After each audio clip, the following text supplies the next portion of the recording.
شباب، كيف حالكم؟ أتمنى أن تكونوا في أحسن الأحوال. لم تفوت تعلم كيفية صنع مقدمة للقناة بطريقة سهلة وبسيطة. سوف نبدأ بشرح التطبيق ولكن بعد الفاصل.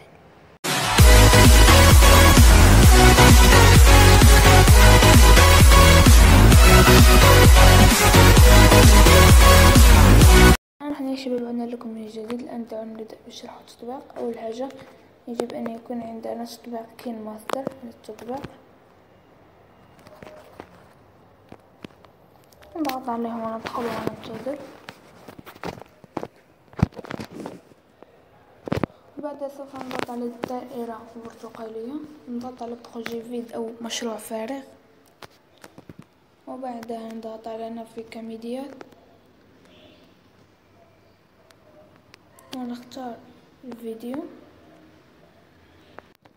سوف نختار هذا الفيديو الذي سوف تجدوه تحت هذا الفيديو في الوصف أو في الديسكريبشن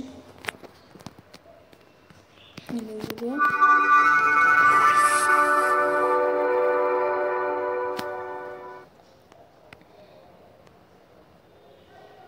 بعدها سوف نضغط على كوش ونضغط على التكست ونضغط على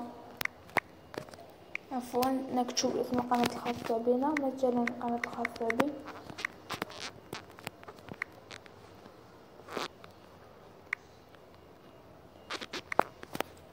بعدها نضغط على اوكي ونختار الحجم، هذا هو الحجم المناسب. وبعدها نضغط على انيماسيون اون ترانش ونختار ننزل ونختار جليسي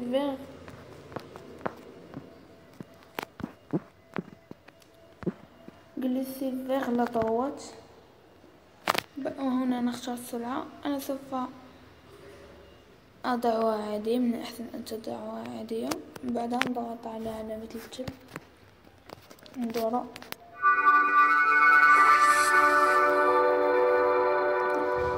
رأيتم؟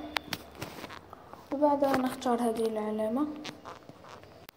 سوف نختار هذه العلامة، نضغط عليها نضغط ثانية على الفيديو ونضغط على فيرميتور انفيني فيديو فاد اوت هكذا، ونختار واحد هكذا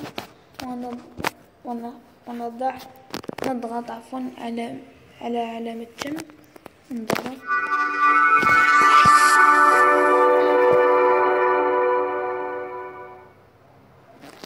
شوف بطريقة سهلة. ولحفظ الفيديو نضغط على علامة المشاركة أو بارطاجي، هذه العلامة نضغط عليها، وبعدها نضغط على انغيستري لا فيديو سيغ لا غاليري ونختار الكاليتي فيبل أو كاليتي موين. أنا سوف أختار كاليتي موين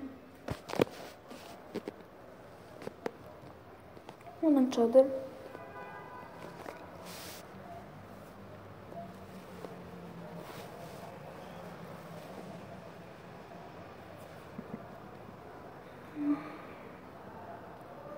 وها هو بعد الانتهاء نضغط على اوكي. والآن سوف نذهب إلى الجاليري أو الاستوديو. ها هو، أظن هذا هو الفيديو.